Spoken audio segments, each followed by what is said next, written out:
Semua yang Anda lihat barusan hanya sebagian gambar dari indahnya kemajuan Indonesia dalam 8 tahun terakhir. Saya sendiri hanya pekerja biasa yang senang jalan-jalan keliling Indonesia. Dan mungkin pengalaman saya tidak cukup untuk menilai. Tapi, melihat dan mengalami semua perubahan ini, saya jadi berpikir, kita bisa mengejar ketertinggalan dari negara lain. Semua ini karena permainan gas dan rem yang handal, navigasi yang luar biasa, serta semangat membaca kondisi. Infrastruktur besar-besaran yang dibangun bukan tanpa alasan. Sebenarnya itu untuk mengejar ketertinggalan. Memang infrastruktur tidak bisa dimakan. Tapi saya bisa merasakan pembangunan ini membuat saya menjadi percaya diri sebagai pemuda Indonesia. Transportasi massal diperbanyak dan dibenahi. Kendaraan listrik mulai digunakan. Kita didorong untuk ikut menjaga lingkungan dan melestarikan bumi.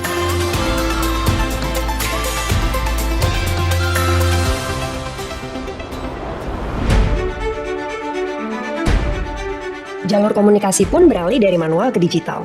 Dengan gadget apapun, sekarang kita bisa tahu apapun, bisa belajar dimanapun, bisa meeting dengan siapapun, dan bisa berjualan kapanpun. Tidak sedikit usaha kecil atau menengah yang sukses mendapat cuan dengan digitalisasi. Klik sana, klik sini, cek harga, send, lalu deliver. Barang sampai di tangan.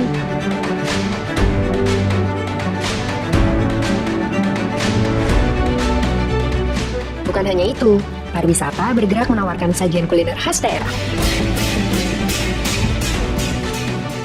Belum lagi keragaman budaya yang jadi sasaran turis berkamera, macam saya ini. 8 tahun berkeliling Indonesia, saya tidak pernah khawatir lagi. Kalau apes-apesnya jatuh sakit di perjalanan, tinggal ke dokter, dapat obat dengan mudah dan murah, lalu sembuh. BPJS bikin tenang. Oh ya, pernah suatu hari ketika saya masuk ke sebuah warung, ada beberapa pengunjung sedang membicarakan betapa bangganya menjadi orang Indonesia. Karena Indonesia tampil di panggung dunia mendorong perdamaian dan kesetaraan. Mereka bilang, mantap, we are back to the map. Saya tidak akan berhenti merekam kemajuan bangsa ini. Begitu juga apa yang nanti ditawarkan oleh Nusantara, ibu kota baru negara kita.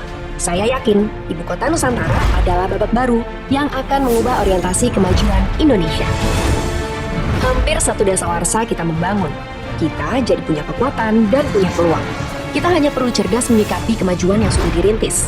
Kemajuan Indonesia tidak boleh berhenti sampai di sini. Saya hanya salah satu perempuan muda Indonesia yang berjanji tidak akan berhenti membangun Indonesia.